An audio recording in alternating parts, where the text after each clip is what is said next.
Hello and welcome to Physical Therapy, a movie podcast. We are here every week talking and recommending movies largely inspired by the world of physical media. My name is Kurt. And I am Sam. We checked with Kimberly and she is still producing this show, but will unfortunately not be here tonight. As I mentioned last week, this is our season 1 finale. We're going to be taking a little break and we will be back at the beginning of September. Sam, this is a very special episode. If not only because we're bowing down to the altar of the one and only Tom Cruise. That's right. Today's episode is all about Tom Cruise favorites and the brand new 4K Blu-ray from the Criterion Collection of 1983's star-making film Risky Business. But that's not the only reason why this episode is special. We are joined by two of our dearest friends, Emily Gonzales and Joel Jensen.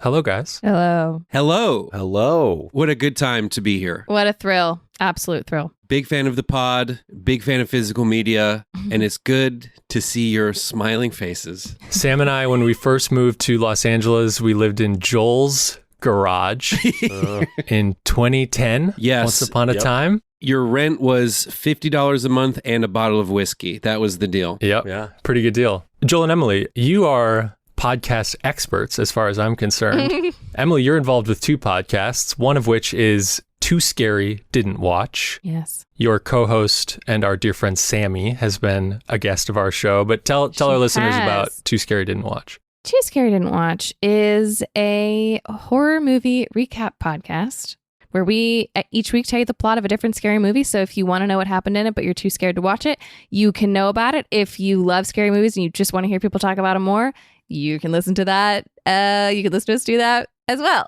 It's fucking awesome. What's your latest episode going to be? This goes out Friday. This goes out Friday. So then 2 days ago, we had an episode come out on Trap. We just recorded Trap today, which was an absolute yeah.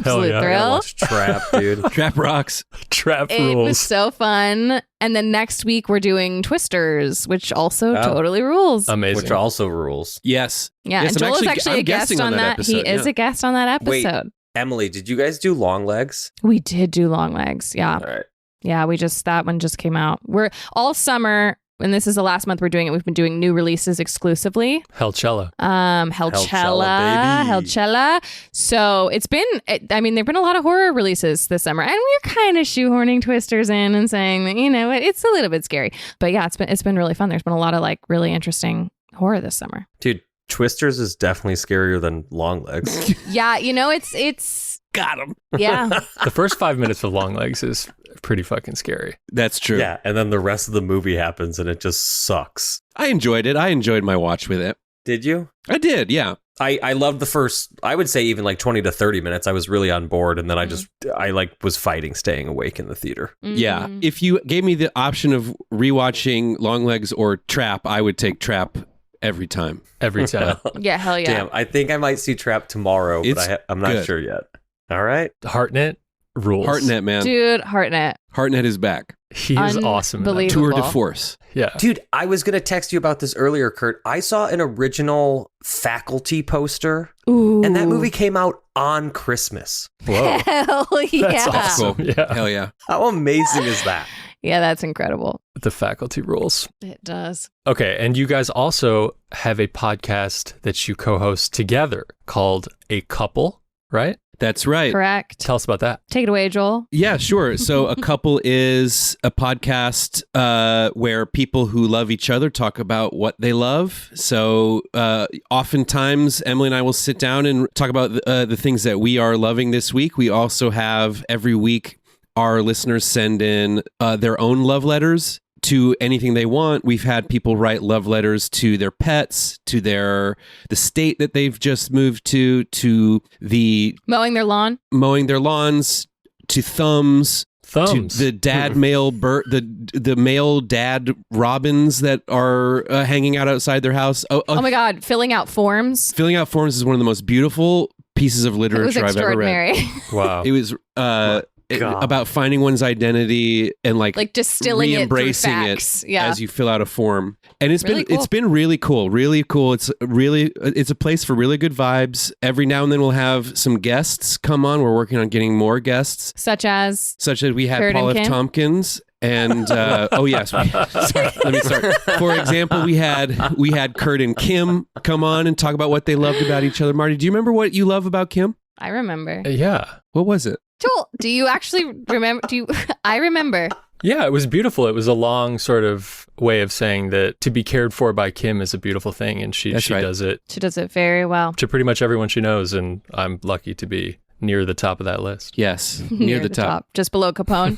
But it's been a really fun time. I'm telling you, man, you ask interesting, cool people to write effusively about what they love, and really amazing things happen. It's been life affirming and like a real antidepressant for me as we've been recording these. It's been great. Hell yeah. Where can people find that? That is patreon.com/acouplepodcast. We also upload free previews for, 10 or 15 minutes long on Spotify at A Couple Podcast as well. Highly recommend it. It's a lovely show. Thank you, friend. Emily, who's your favorite actor? Oh, I'm so glad you asked. My favorite actor and the world's premier actor and the greatest and last movie star we have would be Tom Cruise. Has this been a long time love, or is this a newer favorite actor? I would say newer relative to my whole life. This has probably been in the last 8 to 10 years of like adulthood being like, whoa. Honestly, it was not until seeing Mission Impossible 4 Ghost Protocol in theaters, and it was the first Mission Impossible I'd ever seen. I think I just went because it was out and people were seeing it, and I was like, yeah, sure, whatever, I'll go see this.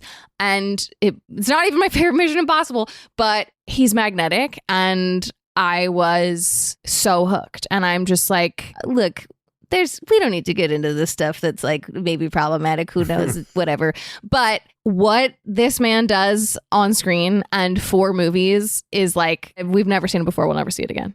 And I am obsessed. For us. And it's for us. He does it for us. And he defies what a human can do. I'm obsessed. I just think he's so special. I feel like MI4 was sort of the christening of modern Tom Cruise. Yeah. Yes. It's like the first big stunt, Mission God, that Impossible. stunt. His career has been very interesting, and I'm sure we'll talk more about it as we go through picks of movies that we want to highlight. But Mission Impossible 4 really starts this is just what he does now. Yeah. Yeah. And it is seeming like I do think we're going to get similar to how there was, that it's like that started a chapter of his career that he, is very much still in. I suspect we're going to get a chapter change at some point. Even though he is defying the laws of aging and gravity, he will age, and he is an incredible actor who can do really amazing non-action movies, and I think we're gonna get more of it as he ages, and I can't fucking wait.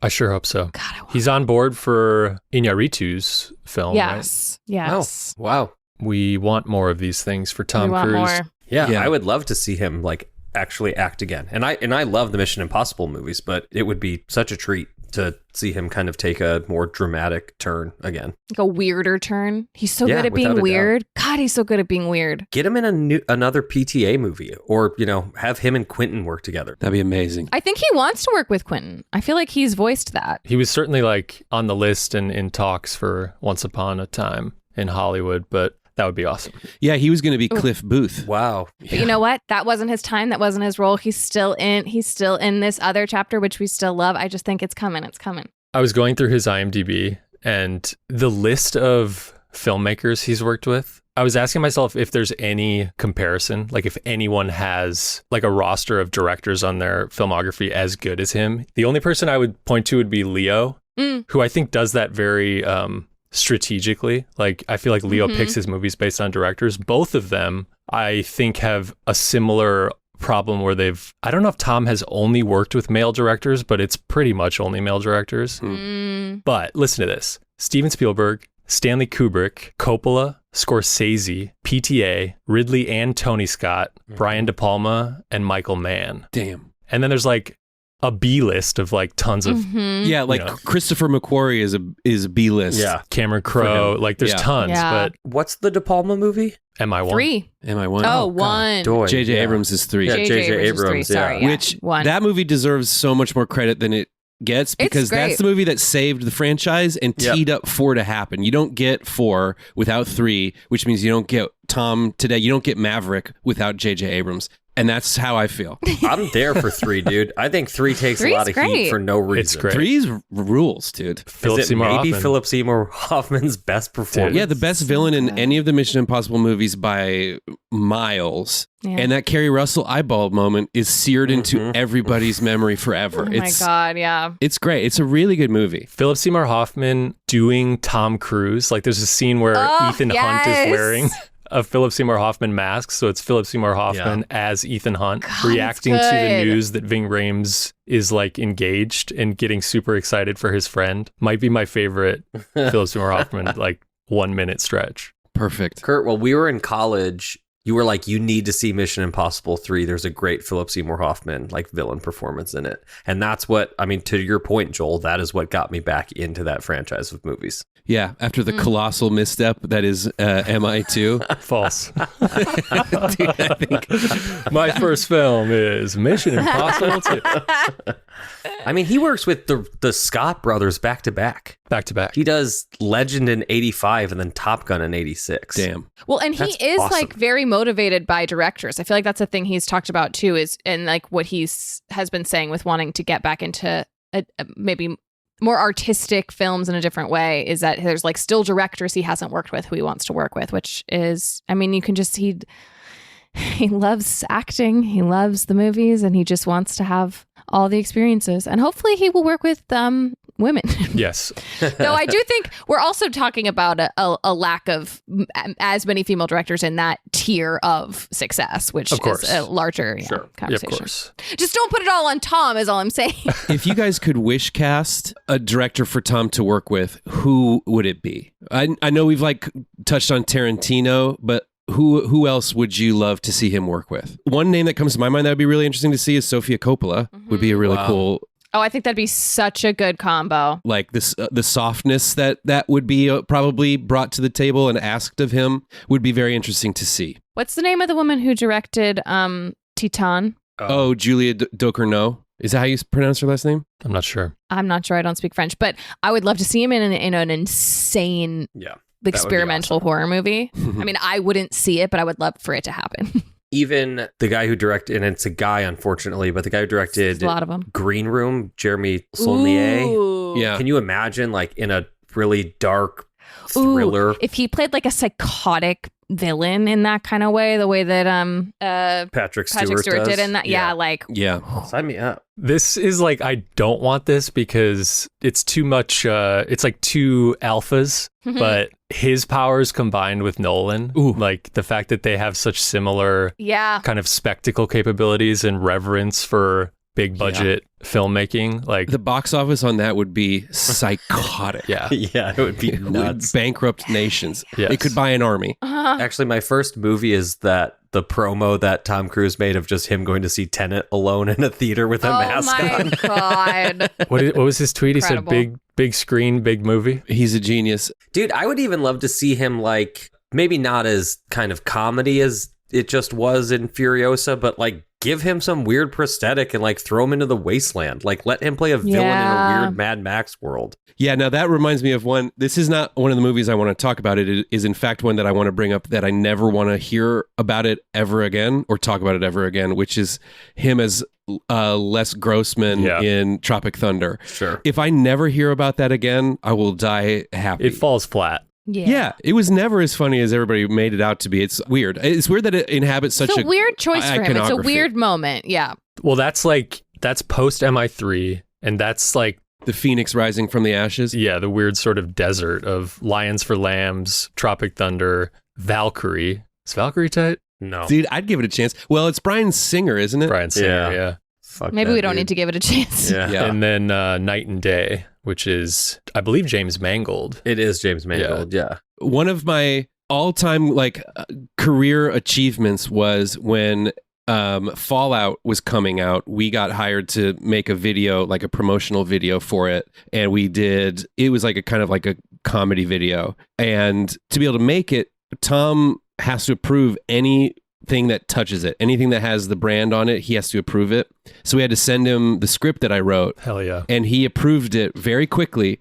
And he was like, I have one note, which is the premise was Tom Cruise does his own stunts. So his stunt double drives Uber to make some money on the side, like while they're shooting. And so he was so just bored. Yeah, and he was like, just make sure that whoever you cast as the Uber driver is really weak and out of shape. And we're like, yeah, you get the joke. That's 100% true. And that was like all he had to say. And then we shot it and we sent it to him for his approval on the cut. And he loved it. And he screened it at the Mission Impossible premiere in Paris, like the red carpet world premiere. Dude. He played it before the movie because he thought it was so funny. And it was so funny. I've just never been. That's incredible. It's my absolute peak. Yes. I'll never beat it, and I know that, Yeah. and it has crushed me every day since. So I requested that we all pick 2 titles in Tom Cruise's filmography. We don't know what each other picks, so there might be some overlap. And as most of our assignments are on this podcast, it was sort of loose and not necessarily our favorite Tom Cruise movies. Mine are not my favorite, but just ones you want to recommend. Before we start going, I want to know, how did everybody pick their movies? I mean, this was a very, very difficult assignment because it's like I actually can't. I couldn't think about only picking 2. Yeah. If it was, it's so hard. So mine were, one is like a comfort movie. Mm-hmm. And one is a movie I can't stop thinking about. Hell yeah. For me, I don't know how conscious I was of this exactly, but now that I'm kind of trying to articulate why I picked what I picked, there are movies that I would like to see. It's kind of similar to like wish casting directors. These are kind of movies that I would like to see Tom apply his juice to get made again. Marty, what about you? I actively resisted the ones that were coming to mind first, partly because I feel like I've talked about them on this show already, the Eyes Wide Shuts, the Magnolias, and tried to, in the spirit of risky business, go a little further back. Mm-hmm. Got it. Sam? I chose the first 2 that came to mind the minute we were talking about this episode. I was just Great. like, I took myself out of the Mission Impossible world. Okay. Yeah, because how do you pick one of, Yes. And we all know, right? Like that is just that's his thing at this point. Much like Top Gun, it's like I went a little bit different than like those 2 mega franchises, but pretty much the first 2 things that popped into my head. Emily, would you like to kick us off? Oh my God. Well, I guess I will because I think that I'm going to say things that have already been talked about probably on this podcast before. But not by you. But not by me. And so I get to do it. I'll just start with, you already even said it. I'll start with Magnolia. Hell yes. I've only seen it once, which is crazy because it was so long that I was like, when will I ever watch this movie? And like many things in that universe, what forced me to see it is you playing it, Marty, and me being like, okay, great, I guess I'm watching this movie. Hell yeah. And I think it might be the single greatest movie I've ever seen. Like I was astounded. It had everything I would ever want in a movie. And I just think, I just don't know that I'll ever get over it. And he is, of course, incredible in it. And it is like such a specific performance, but also just as a movie, it like checks every single box for me. I won't ask you to summarize Magnolia. Thank you. It's a sprawling ensemble story set in LA. Yeah. A bunch of different characters who are struggling in their own ways. But describe who Tom plays. He's like a rich guy motivational speaker kind of dude, right? It's like he's just he has a vest and a little top knot and like a half up, half down hairstyle, and he like it's like a men's rights kind of. He's a proto red pill guy, yeah, it's basically. like He's gross. sex-focused men's rights motivational speaker. You got to tame the pussy, as he says. I was just going to say, you must tame the pussy. But he also like manages to at the end like really deliver an emotional performance. Like it's like the fact that he is able to do that and be so funny with it, but also kind of scary and also kind of grow. But then he really still makes you feel like that movie made me feel a complex mix of emotions, and a lot of that is from his performance. Yeah, it's like the height of toxic masculinity and the height of like vulnerability for him that I think he's ever done. You can like see his subconscious like simmering out through his pores throughout that whole performance, where for as toxic and grotesque as he is, you see how afraid he is, how pathetic and small and weak he is. And it's a really vulnerable, really incredible performance. Like when he does that interview with the journalist, that scene, she's asking about his life, and he kind of gives this monologue, and you can see the like dominance that he's trying to evince, but you see how shallow and utterly hollow and collapsible the whole act is. Really remarkable. Yeah. You know, so he gets nominated for this performance and he doesn't win for Best Supporting Actor. I do think it's a major point in his career, because after this it goes right into Mission Impossible 2, and he starts playing more of a character of himself versus like a role that's kind of meaty and he can kind of really sink his teeth into. This is one of his last like performances, like one of his last, I'm not Ethan Hunt, I'm not an action star, this person is not me and I'm acting. They're just few and far between after this movie. And in a movie that has so many great characters, this is the one that I feel like almost everybody remembers. Yeah. And it really is like, I feel honestly similarly, I'm excited for us to eventually talk about Risky Business, because it's really amazing to see him in one movie that shows you all that he's capable of. Like to see a role and a performance where you see like a full spectrum of what humanity is, but also what a single actor at the top of their game can bring you. And it's just, it's amazing to watch him like jump out of planes and fucking hang from helicopters. That's another kind of extreme and extraordinary. But to get to see it all in one movie is just, it's like acting at its absolute finest. It's so cool. Yeah. And it's ballsy as fuck to play this part. Yeah. And it's the same year as Eyes Wide Shut. Oh, wow. that this came out. It's like... Dude, I gotta watch Eyes Wide Shut. It's awesome, dude. It's so the good. peak, you know? It's the peak. Yeah. Yeah. And truly a tragedy that he did not win Best Supporting Actor for Who it. did win that year? So I can be pissed at them. Is it the Cider House Rules? Is it Michael Caine? Oh, really? Michael Caine. No, I'm pretty sure he won his Oscar for Jaws: The Revenge. Or Miss Congeniality, perhaps. Banger. Yeah, Michael Caine, Cider House Rules. Fuck Michael Caine. Whoa, you heard it here first, folks. And that's the only time it's ever been said. All right, Joel, what was your first choice? My first choice is The Color of Money. Hell yeah. Ooh, hell yeah. The reason it is on my mind, and again, like, I didn't pick based on my favorite Tom Cruise movies either. Obviously, this is an amazing movie, but you know, when you talk about even like his director pedigree, right? Like fucking major league here.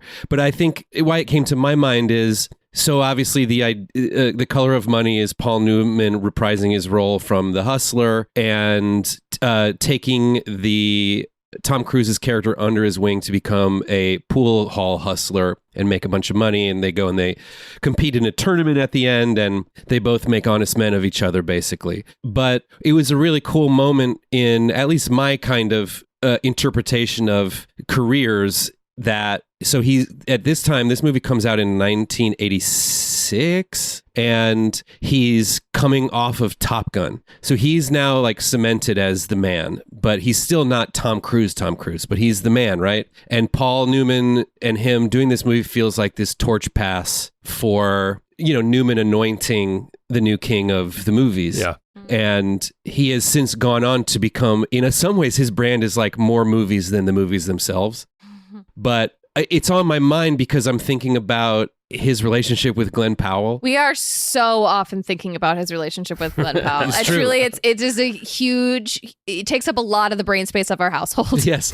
But it's like he's clearly taken a real shine to Glenn Powell. He is meeting with him, screening him like 3 hours worth of like training materials. His personal film school. Like being a movie machine, like a Terminator for film, and he like made a public appearance to go to Twister's and like took photos with Glenn Powell and held up a bag of Twister's branded popcorn. Not to mention the fact that he's in Maverick. And to me, based off of the run that Powell has been on for the past couple of years, especially this year, because he's showing real range, I would love to see Tom pull a Newman and star in a movie with Powell and sort of do a torch pass when he's ready. I don't know if he has to do it yet. Newman was pretty old but I don't know. He might have been in his 60s when he did Color of Money. But just like that thematic thing, I would love to see that happen and for Tom to anoint another king. There will never obviously be another Tom, just the way that there would never be another King Aragorn, for example. But to identify someone who's worthy of the throne would be really, really fun. That has nothing to do with Color of Money as a movie, which I would like to still talk about, but that's why I picked it. So that reminds me, I just pulled it up. He also reached out to Timothée Chalamet personally after Dune. And Chalamet said, after I met Tom Cruise right after finishing the first Dune, he sent me the most wonderfully inspiring email. He basically said, in old Hollywood, you would be getting dance training and fight training, and nobody is going to hold you to that standard today. So it's up to you. That email was really like a war cry, Timmy said. Fuck yeah, dude. Yeah. Dude, that's awesome. The respect Tom has for the honor of being able to be a movie star, like the seriousness with which he takes it, it's psychotic. It's why we get out of bed. Thank God. Yeah, and like, because he is the guardian of this kind of lineage of the movie star. You know what I mean? That Newman gave him to, not to mention like, so Color of Money is directed by Scorsese, who obviously is one of the other rulers of all cinema who is fucking Scorsese. But I think one of the things that's really cool about Color of Money is, it captures this moment in time when Newman is still in his prime, Cruise is entering his prime, and Scorsese is in his prime, but it's a very restrained Scorsese movie. It doesn't have as many of the kinds of like stylistic digressions as you get later in Scorsese's work, or even before this, but it's like a pretty over the plate movie for Scorsese. And it's just really a great movie about two ultra movie stars slumming it and scamming people at pool halls and like beefing with each other about how much of a cocky, arrogant kid Tom Cruise is. And it's just great. It's like, it feels seedy. It feels, the emotional stakes are so present for Newman's character and Tom's character. And like, it's a very gripping, smoke-filled movie. And if you've never watched it, it's very much worth a watch. It's great Cruise and great Paul Newman. This movie has one of my favorite Tom Cruise scenes of all time, which is him shooting pool to Werewolves of London while Scorsese's like dollying circles around him, and he's just like a shark, It's so And it's great because like in this movie he's like too cocky to be a good shark, so they have to like rein him in to fake being a loser, to reel people in so he can get him, and they get so mad at him because he can't bring himself to fool anyone. All right, the first one I'll talk about is from 1981. It's technically not his first film, but is sort of recognized as being his first real role in a movie. And that is a film called Taps. I knew it. Joel's seen sitting this. here looking so fucking smug because he called this the other day. Taps. I've never seen Taps. Taps rules. Does it? Yeah. Oh, yeah. This is a movie I grew up on. My dad was a big fan of it, and I saw it young. Tom Cruise is probably 17 in it. Oh my God. Very baby-faced. And this is a movie about a military academy for like middle school to high school. And they essentially find out that they have 1 year left. And this is like a prestigious school that's been around for generations. And it's getting shut down. And it's to be bulldozed for condominium real estate. The school is run by a general played by George C. Scott, who, is decorated and a veteran of, I think, World War II, and everybody really reveres him. And he ends up, for various reasons, hospitalized and off of the campus. And the kids, who are led by a character played by Timothy Hutton, who's like a senior, who's kind of the top of his class in terms of rank. And they basically like take all the guns that are on the property for training purposes and hold the grounds hostage and are demanding that they reconsider tearing the school down. But they are going about this operation in like perfect military fashion. So they're very disciplined, very regimented, very organized. It's basically Timothy Hutton in charge and then his 3 right-hand subordinates in kind of the military hierarchy are Sean Penn, Giancarlo Esposito, Whoa. and Tom Cruise. Whoa. Murderer's row of the up and comers. The idea of them working together at such a young age is like kind of blowing my mind. And Tom is a hothead. Yeah, he's like a bulldog in it. He's the scary one, the loose cannon. He's the I loose feel cannon. like I can recall. I have a biography of Tom Cruise that I unfortunately haven't read all of, but I feel like I'm remembering there's a story that like he wasn't originally considered for the role that he got, or he I think was the one who was like, I should play this fucking crazy guy. Okay.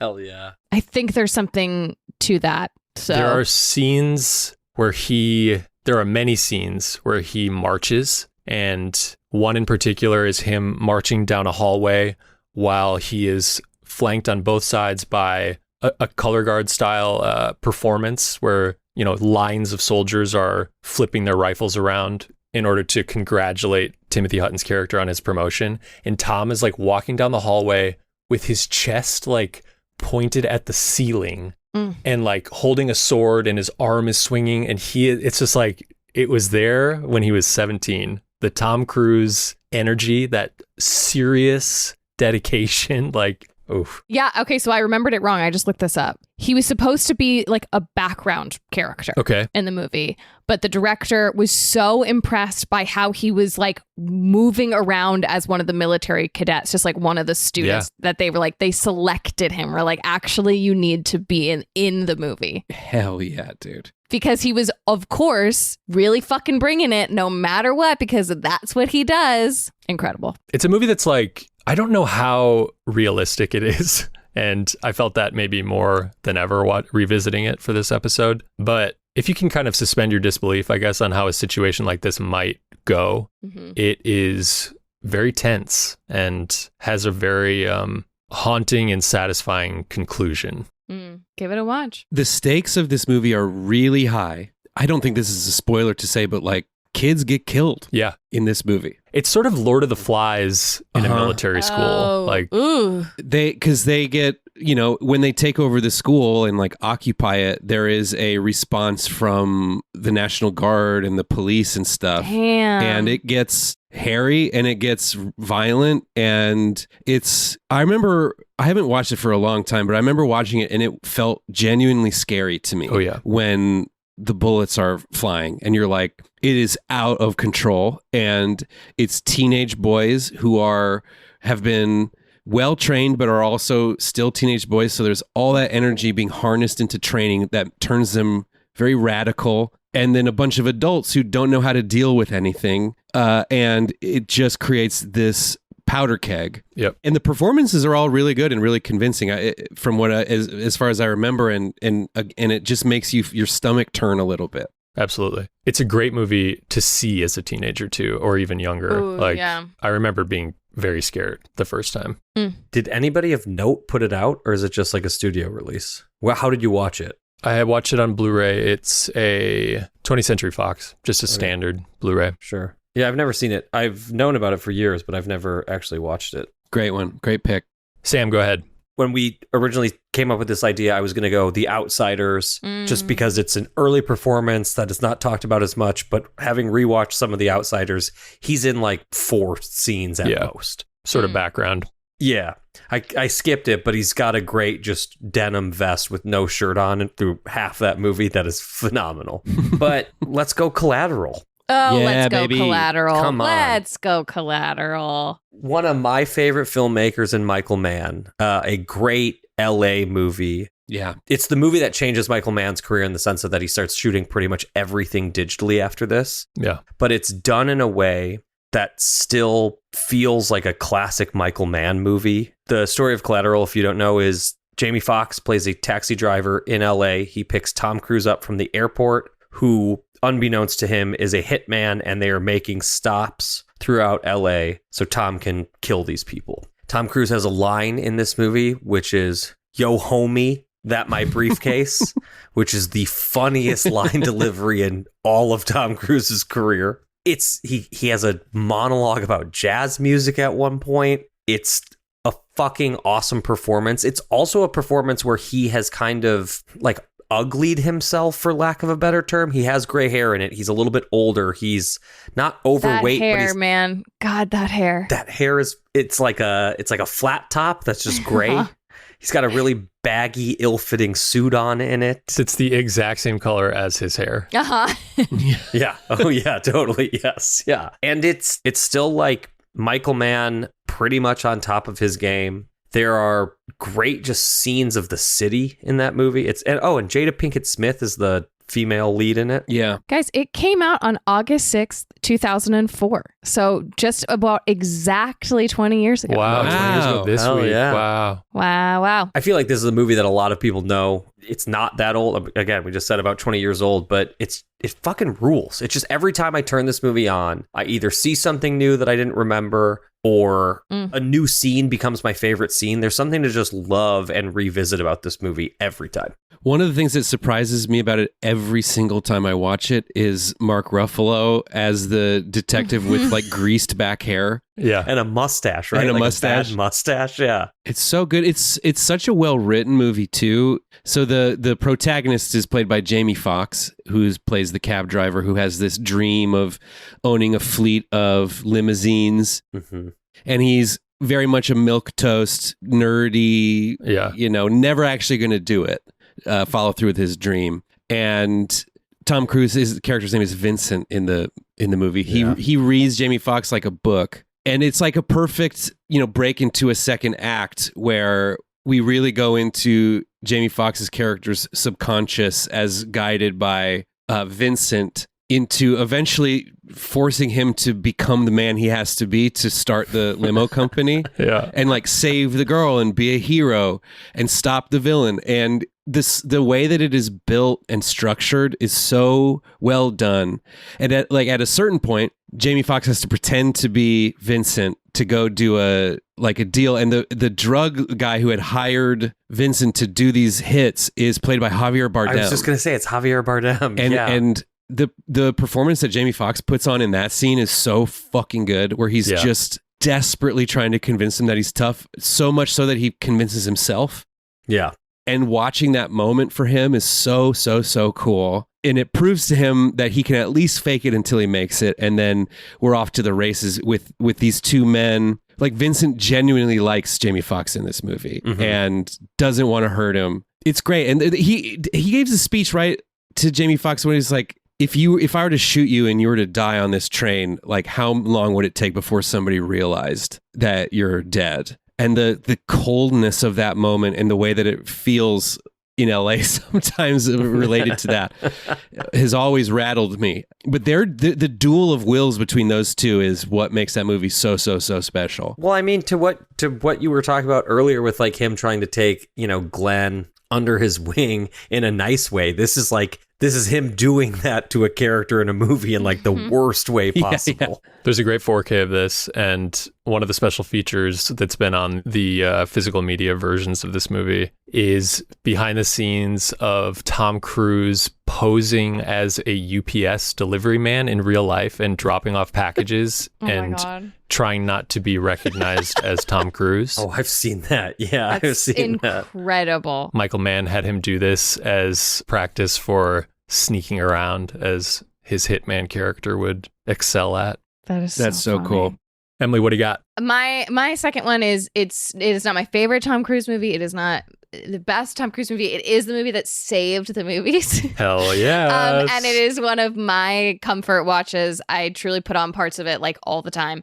And it's Top Gun Maverick. Hell yes. Hell yeah. Yeah, baby. I will not apologize for loving Top Gun Maverick. You don't have to. No here. one should. Nor should you. Thank you. I think a lot of it is, I mean, it's a fucking great movie. And it's Tom and Glenn Powell, which we love to see. We talk about it all the time in our household. But also the experience of seeing it in the movie theater was so special. I had just recovered from COVID. It was like the first thing I got to leave my house and do, my first time having COVID. And we saw it opening weekend, saw it with Kurt and Kim. And Tom delivered that like just monologue straight to camera, to the audience at the beginning, thanking them for coming and talking about how much it meant to him to be able to put this movie out and that people are like back in theaters to see the movie. And I got so emotional. Dude. And it really was, it was just a perfect moment. So I think every time I watch this movie, I'm like filled with that same feeling of like, wow, we really did it.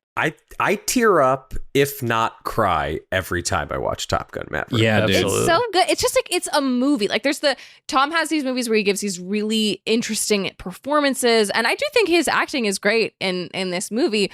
But what this movie is like a capital M movie. It's like a movie. It's a movie. It's one of those movies that you can truly just like sit back and relax, and you know that it's going to take you on the whole ride a movie needs to take you on. And like the comfort of that is just a really special thing. It's perfect. It's perfect. It fucking rules. And one of the great 4Ks. I was just going to say, what an incredible looking disc. And he really did save the movies with it, because it was delayed by such a long time, by over a year, because he refused to let it be released on streaming. Yep. When the studio felt it was important and more convenient to release it on streaming for obvious reasons, but he held out even when everybody thought movie theaters were over and all public spaces were dead. He held out and dropped this movie, and it made like $2 quadrillion, and everybody was so happy and everybody loved it. And it did feel like Emily, you said, like it felt, we did it. It really felt like a collective victory. I'm serious. It was a really emotional moment for me. Yeah. Dude, I'm watching fucking Top Gun Maverick tonight. It's so good. Truly, I think at the second I put that movie on, I'm involuntarily smiling. Like I'm just like, ooh, here we go. It just makes me so happy. So it's directed by Joseph Kosinski, who he had done some stuff before. He had done like... he did Oblivion with Tom. Oblivion. Yeah. Only the Brave. Only the Brave, yeah. Did he do one of the Tron movies? Yeah, he did Tron Legacy. But he was, I feel like he was kind of on a trajectory where he could have ended up being a slightly upgraded journeyman, director. Yeah. But with Maverick, he put such a mark on filmmaking. He changed blockbuster filmmaking and action filmmaking, I think, forever with that movie, because of the innovations in camera placement, the technical achievement of how they shot the planes that put you, when you see that shit on a fucking IMAX screen, when he's going into like Tom Cruise's body's like literally jolting back into its seat, there's no going back from that. Which is also like Tom using his power to the best of his ability to be like, this is what this movie will feel like. This is what it will be visceral. Yes. Yeah. Have you seen his next movie, the trailer for his next movie, F1? I can't wait to see it, but I have not watched it yet. Yeah, no. It stars Brad Pitt as a Formula One race car driver, an old man Formula One race car driver taking a younger driver under his wing. Joel's favorite thing. Yeah, it's going to be shot Top Gun style, but on Formula One cars. It's going to be fucking amazing. Yup. Kosinski was maybe going to direct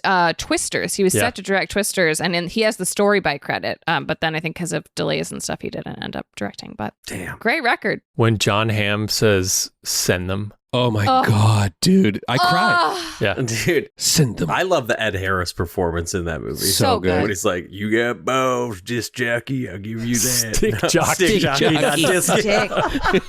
Stick God.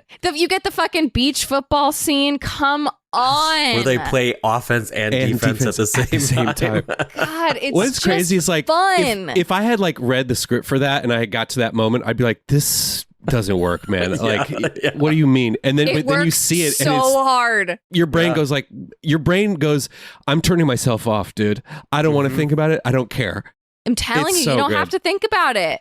Oh my God, the scene where he where after they're doing the different training ritual now, and like Tom's been fired, and then he fucking starts doing the training course on his own, and they're all watching and seeing if he's gonna make. It's like that's fucking magic. The massive payoff of him stealing the like old decommissioned jet at the end, the like meta joke of that, and then just like thrashing these like next gen evil pilots from No Country That Anybody Ever Says.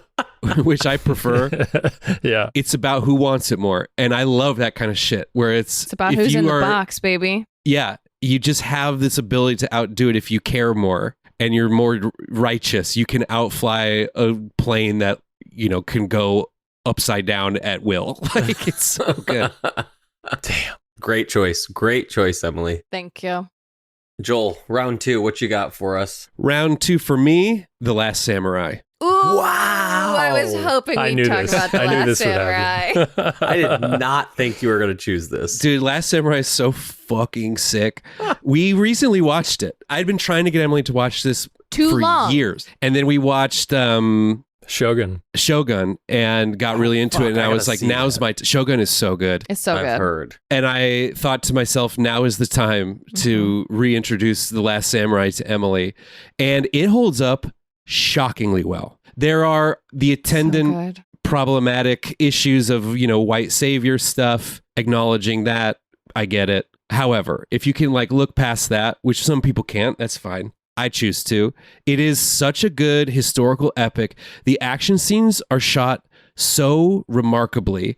This is the movie he did before Collateral. Mm-hmm. He went from this to Collateral. Wow. This is my favorite Tom Cruise look, which is Oh my God, it's kind so of like medium good. long hair that flows in the wind. And he's got kind of a scruff, too. He's got a right? scruff. Yeah. So the reason I pick it is because I would love to see Tom Cruise use the juice he has to bring back a sweeping historical action picture, which just don't get made anymore. Do you think people would go, though? If Tom Cruise is doing it, If Tom Cruise directed Horizon, I would have seen it 50 fucking times.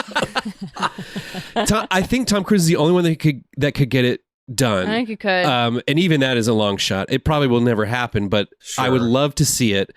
Now, so this movie is about Tom Cruise plays a disgraced, drunk Civil War veteran named Nathaniel Algren, who is living with PTSD and an immense amount of remorse and guilt and shame for taking part in a massacre of Native Americans that was unnecessary and overzealous at the command of another officer who we meet later in the film, who he squares off against. So he's kind of like a derelict now. He works in a traveling circus, basically, like doing target shooting, but he's, so drunk he has double vision, but he can still shoot, the ace of spades off of, 50 yards away. Long story short, he gets recruited to go work with the Japanese emperor to bring the samurai to heal.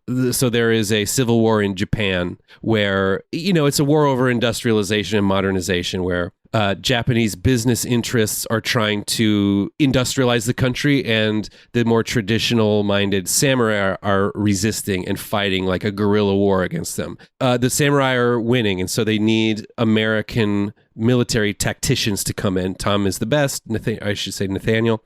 They bring him in. He trains this army in, Western warfare tactics. They eventually face down in a battle with the samurai, and Tom is taken captive after killing. Because he's such a fucking badass that Hiroyuki Sanada doesn't want to kill him. Watanabe doesn't want to kill him. Oh, sorry. Watanabe doesn't want to kill him.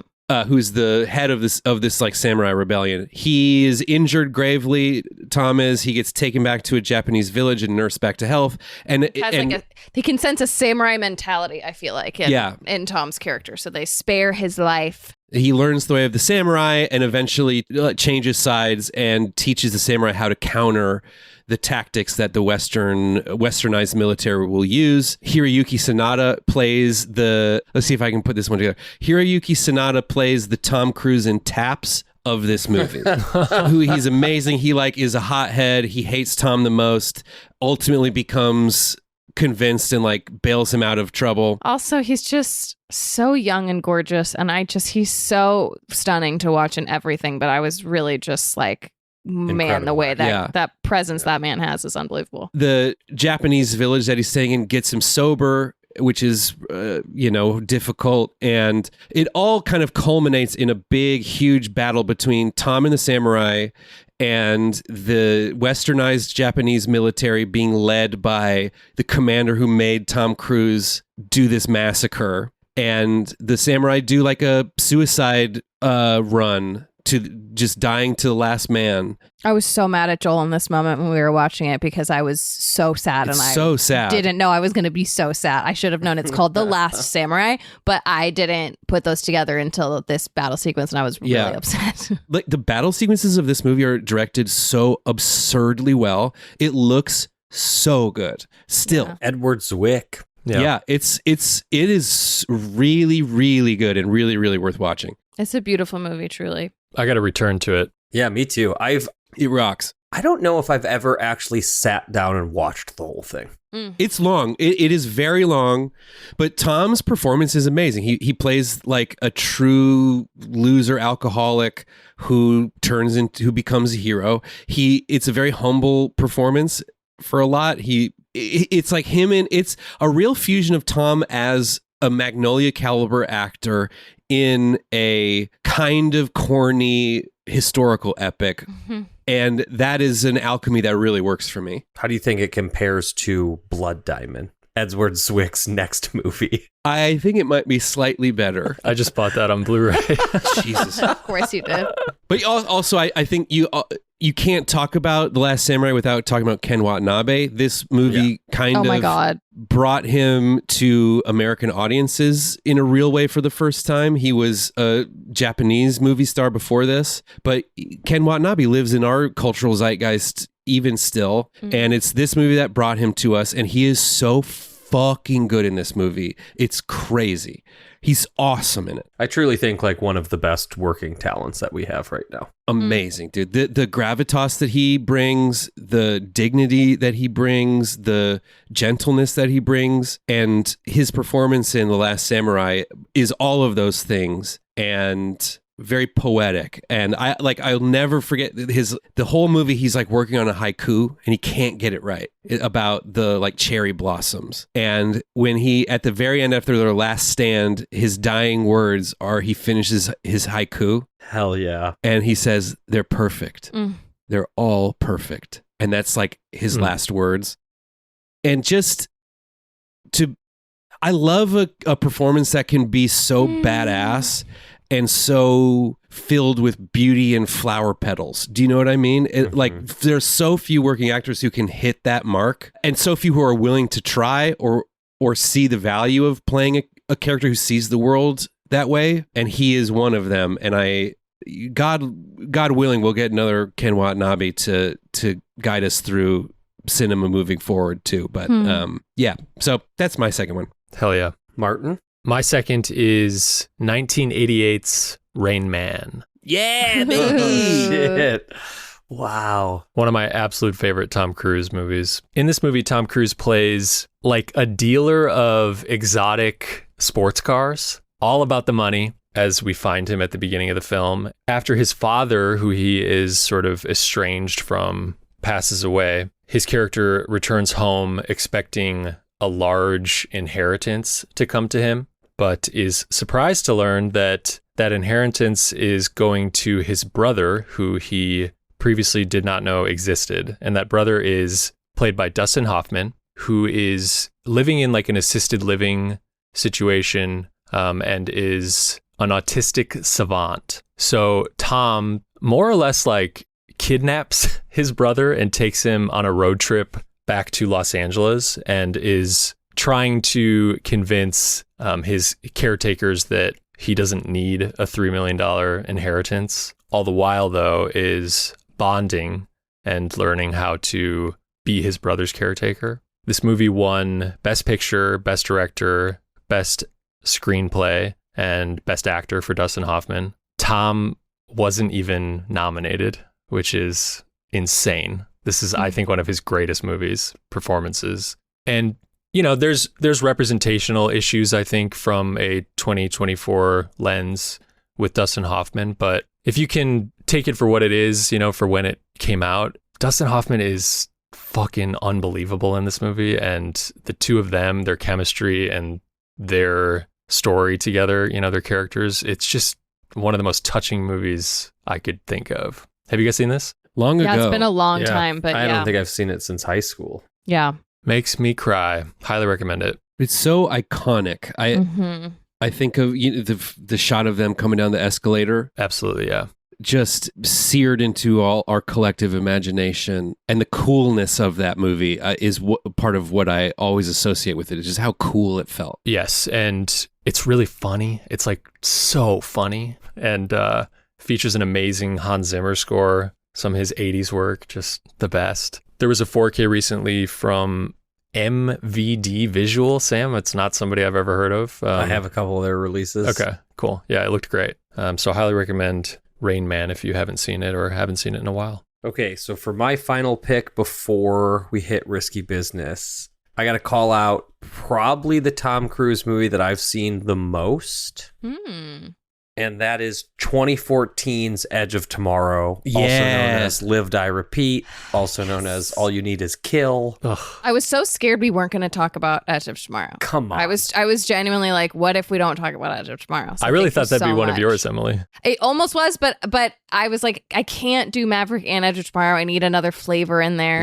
Yeah. And this is like, I mean, the general conceit of this movie is Groundhog Day, but it's a science fiction movie where you're fighting aliens. So good. It's so good. In the beginning of this movie, Tom Cruise is like a dorky, non-combat military salesman. He is selling the invasion of this beach, which some military leaders are telling him is going to be like an utter massacre. His entire job is to sell it to the American people, basically, that this is our great final stand. This is going to go great. He ends up having to go fight on that beach, and an alien basically explodes all over him, thus killing him. But the way that it explodes all over him gives him the ability to, every time he dies, he wakes up right before they invade the beach. God, it's so good.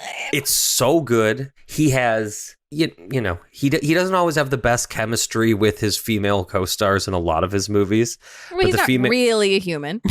Yes. That's probably one of the biggest issues. But his female lead in this movie is Emily Blunt in an all-star fucking rock and roll performance. She's so awesome in this movie. It's my favorite of hers. Yeah. She's got an awesome helmet that has like skeleton teeth drawn on it, and she's such just a fucking badass. Yeah. She's like the symbol of the war, too. She's like a celebrity. Mm-hmm. They have great chemistry together. He has to meet her, and she's got to train him. But like in their training, he dies like 140 times. He plays that so well, too. Like Yes. the guy getting exasperated at how many times he dies is also such a fun little part of the performance. Yeah. Without a doubt. I love how heartless she is at times, where like while she's training him, he like breaks his arm at one point and she just shoots him in the head because she just knows it's going to restart. One of our last great Bill Paxton performances in this movie. Oh man, he's so good. It's also really funny, as like Groundhog Day, the more that we've lived through this moment and this day,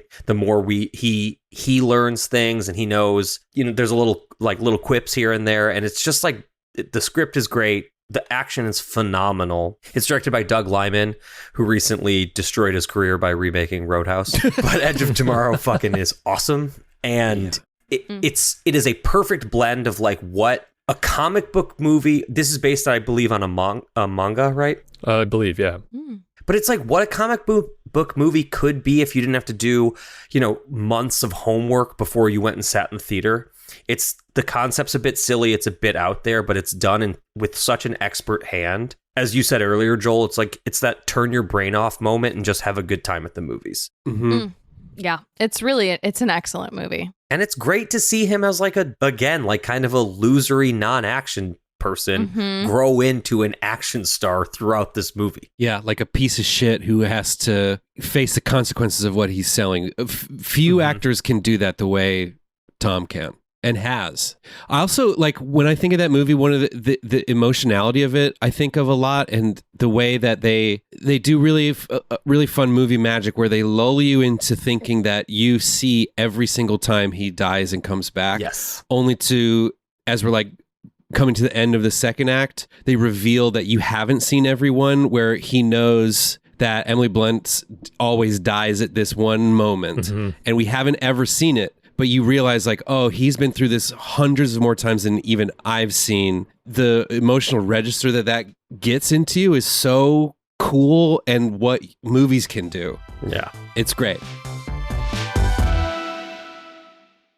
Okay, Risky Business actually also came out in August 5th, 1983. Wow. So Wow. this week, many, many years ago. Tom loves a summer blockbuster. Yeah, Had you guys seen this? Yes. long time Yeah, a ago. while ago. I'd never seen it. Okay. Ooh. In Risky Business, Tom Cruise is a high school student named Joel, Joel. Oh. Yeah, baby. whose parents go out of town. And while they're gone, Joel hires a sex worker and develops a relationship with her and also a brief sort of business partnership during which they turn Joel's parents' house into a brothel, the customers of which are Joel's high school friends and Children. Legal children. Yeah, because they all have saving bonds. and Joel is attempting to make enough money to fix his father's Porsche that he's destroyed. I think you mean driven into Lake Michigan. Yes. Oh, it's such a good little moment.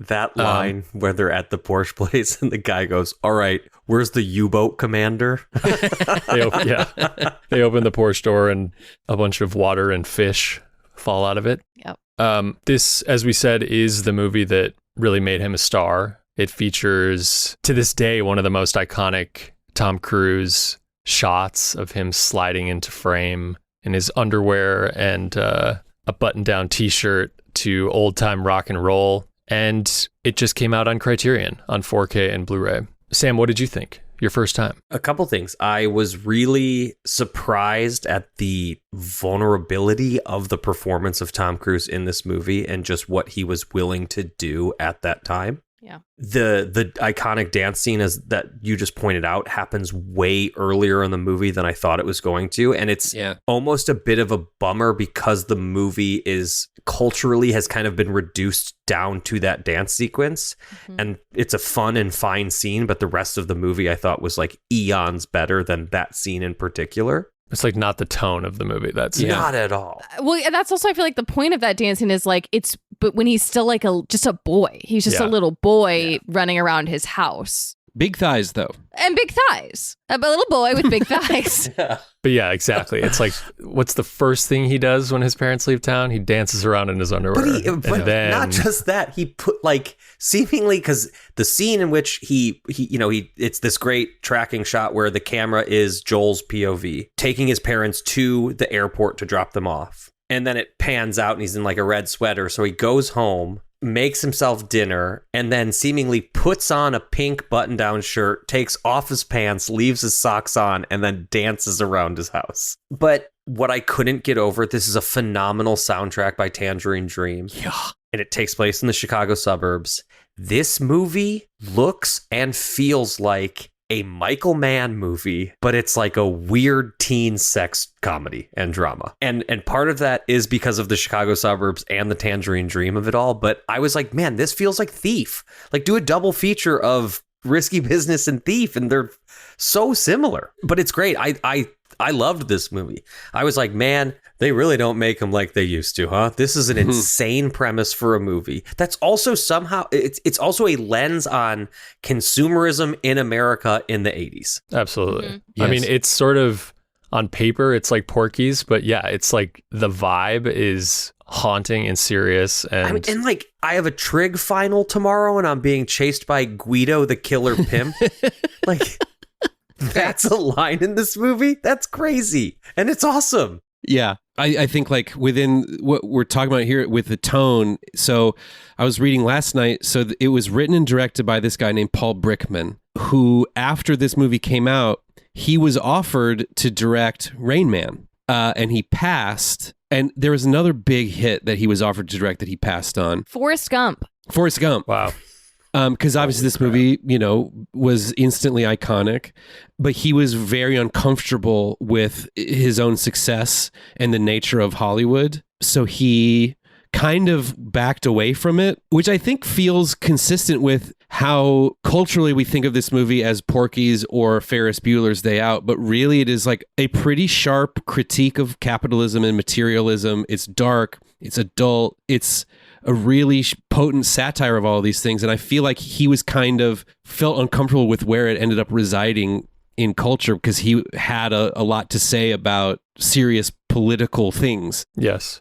Which is very, very interesting. And they sort of took his ending away. Mm-hmm. The Criterion includes the director's cut, and Joel and Emily and I watched the theatrical. So did I. But I then watched the director's cut today. Tell us about it. It is almost exactly the same up until the very ending. And it just ends with them in at dinner, right? Yeah, in the theatrical version, they're at dinner, and then you see them in a park, kind of walking off, holding hands. Like flirting. Yes. And the end of the theatrical, there's a voiceover that mirrors the opening of the film. And you hear Tom Cruise say, "My name is Joel Goodson. I deal in human fulfillment. I made over $8,000 in one night. Time of your life, huh, kid?" And it's sort of, okay, like a little wrap up of what you just saw. In the director's cut, he's sitting at dinner with Rebecca De Mornay, who is his sort of girlfriend partner at this time. And she is sort of in a dark place about how hard it is to make it in America and like get through. And he brings her over and just holds her. And there's this wide shot of the two of them. And the voiceover is, "My name is Joel Goodson. I deal in human fulfillment. I made over $8,000 in one night. Isn't life grand?" is the last line. But like the Tangerine Dream that's playing and the two of them just somberly holding each other is telling you exactly the opposite of that. Whoa. Much better ending. It's much Yeah. better. It's like the exception to the rule, in my opinion, of like the director's cut versus the theatrical. I'm usually so much more, prone to whatever the circumstances at the time resulted in movies. But this one is like, yeah, that's the ending of this movie. It's tonally so much more faithful. So what they're getting at, like so much of the movie is about how all of these signifiers of success and achievement are just scams, and like that ending delivers much, much more on that. Mm-hmm. I thought that this movie was so good. I watched this a long time ago, and I always kind of remembered it as being a party, like a high schooler throws a party or something. And it is so much funnier, so much more incisive, and so much more bitter. Yeah. Than I would have ever guessed. And I just loved it because it felt like the tone that it strikes, where it feels like, a teen boy sex comedy at times, and then it elevates itself into just dire condemnation of capital and the way and class and who is trapped where and who ends up ruling the world, right? He gets into Princeton because he got the admissions guy laid by a prostitute. Yeah. And that is how it feels to be alive in America in 2024. Yeah. Mm-hmm. And the line where he's asking Rebecca De Mornay's character, like, why didn't you go to school, with the implicit judgment of like, you could have done something different with your life. And her response of, don't like cast judgments on me while you're leaning on your daddy's $40,000 car. Yeah. And like the idea that, one of these lives is morally superior. Yeah, there's a lot more soul and a lot more of a morality in it than you would ever think based off of Tom Cruise sliding across the floor in his underwear, I honestly think like the last time I watched it, I remember being underwhelmed in general and being like, well, that wasn't really very funny and I don't really get it. And that was a while ago, but regardless, having Criterion put it out and having their point of view and branding on the package and the supplementals and stuff and the writings that come with it be so focused on those points you're making about capitalism and the satire of that and the darkness of all that. I'm just seeing it in a whole new way and so grateful for Criterion. It's such an awesome movie for them to do and a perfect one to kind of to put in the right light, that yes. I feel like the standard Blu-rays, or if you came across this on a streaming app, you wouldn't necessarily go into it with that approach. Yeah. And also, it must be said, this movie is also sexy. Oh, yeah. Rebecca De Mornay is so hot in this movie. Her eyes Just are like across the the most board. blue I've ever seen. Yeah. Like, Yeah. in anything. It is insane. And her cheekbones, my God. Her performance is scintillating, and she does such a good performance in that you don't know whether you can trust her or not. Mm-hmm. Some of that they implicate your own kind of class perspective on the way you read her, but also she is scamming him. And also, if it was me, I would be complete putty in her hands. And if you were her, you'd probably scam him. Yeah. Oh, yeah. And you wouldn't feel a modicum of remorse. He leaves and he's just like, please don't steal anything.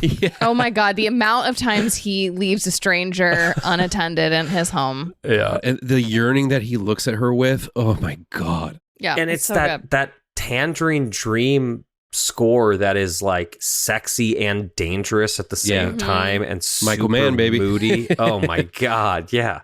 I texted Kurt this today. I've been driving around Portland with the Risky Business soundtrack on in my car, just like feeling like I live in a Michael Mann movie. And it's Man, awesome. I gotta steal something. It's fucking awesome. Yeah.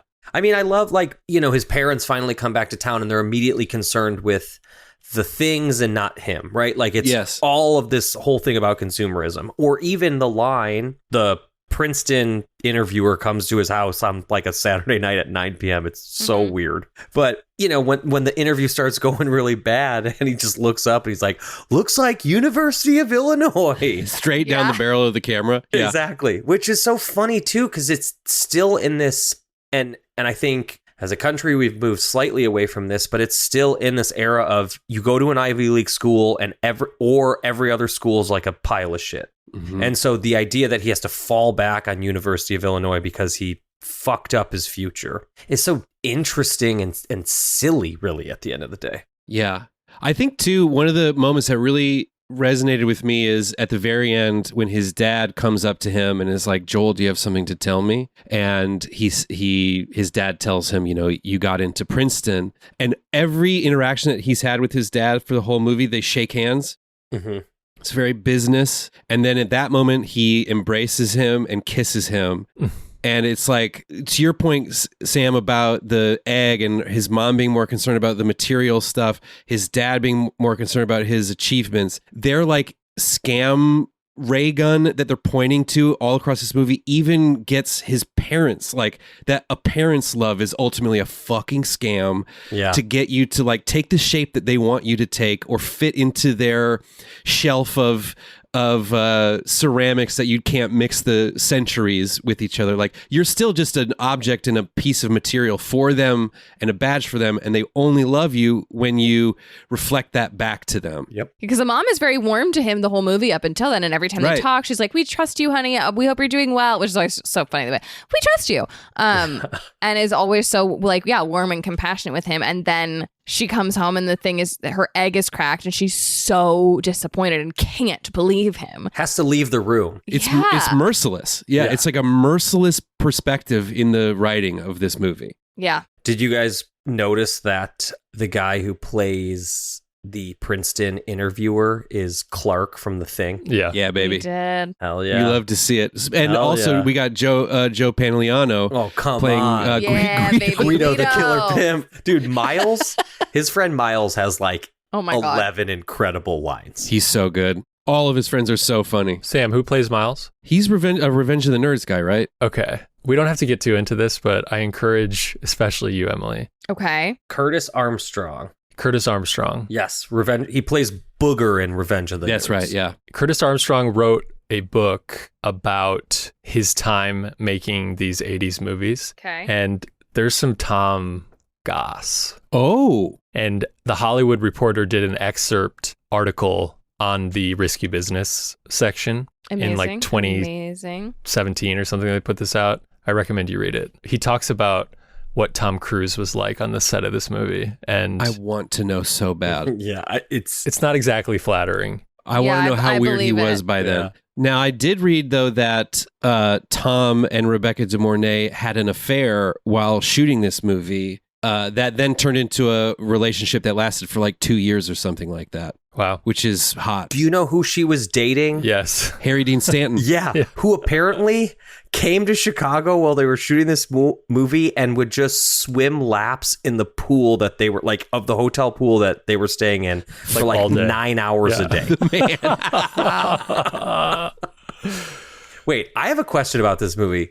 Tom Cruise drops his parents off at the airport And then he goes back home and we see him making the worst whiskey Coke of all time. It's so much whiskey. And then he opens his microwavable dinner that has not defrosted or been microwaved at all. Am I supposed to believe this guy doesn't know how to use a microwave? He puts it in his mouth of like Yes. frozen It's popsicle like of a steak. popsicle. Yeah. I think it's there to lull you into a sense that like he's a stupid kid. This is like a movie about a stupid boy, and it would make moms and dads laugh, and like lull them into turning their brains off, and then just like whiplashing them with a incisive critique of late capitalism in Reagan's America. But that's also such a good running bit too when the two sex workers kind of team up to turn the house into a brothel, and he lets them sit down for dinner, and he makes them that frozen meal, and the one is like, "Oh, this looks so good, thank you." It's so good. I was like mesmerized at that scene. I'm like, what the fuck's going on here? This dude doesn't know how to just put this shit in a microwave really quickly. But yeah, I get the point.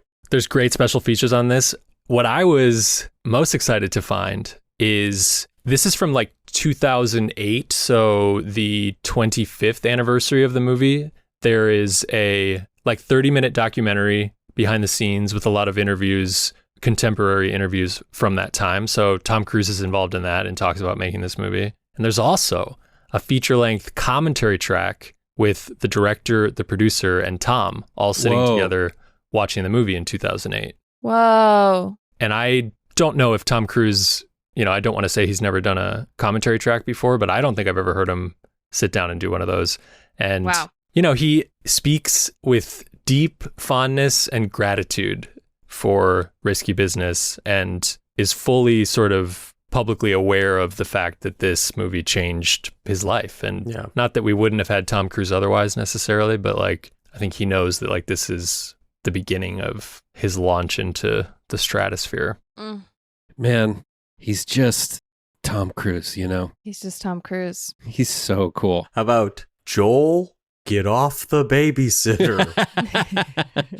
Sublime breasts. Sublime breasts. On the documentary, there's also outtakes of the slide and them like finding the slide. So there's like shots of him like jumping into frame and it like not really working. And I guess they shot that on a Sunday, just him and the like director and like a skeleton crew. I think the director shot it himself and just like messed around all day one afternoon. Yeah, because I've heard the dance itself is improv. Seems like the kind of thing you'd just be like, hey, Tom, show us what you got. And he would just fucking do it. Yeah. I think he also dances like somebody who you would not want to have sex with. Yeah. Like you can see it. Not if you're that couch. JD Vance, watch out, buddy.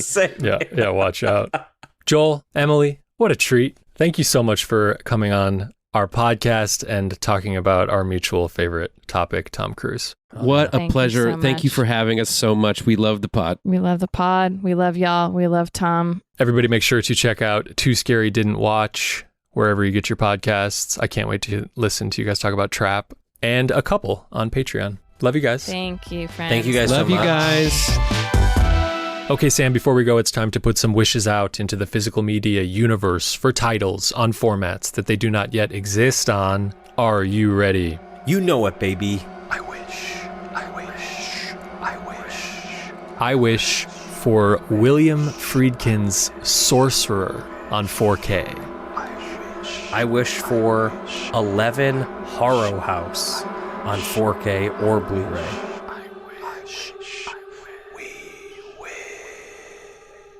What's that? Say the title again. This is a movie, 11 Horror House. I've never seen this. I caught some of this on BBC America at work one day. Okay. And it's like a kind of romantic drama comedy about a jewel thief.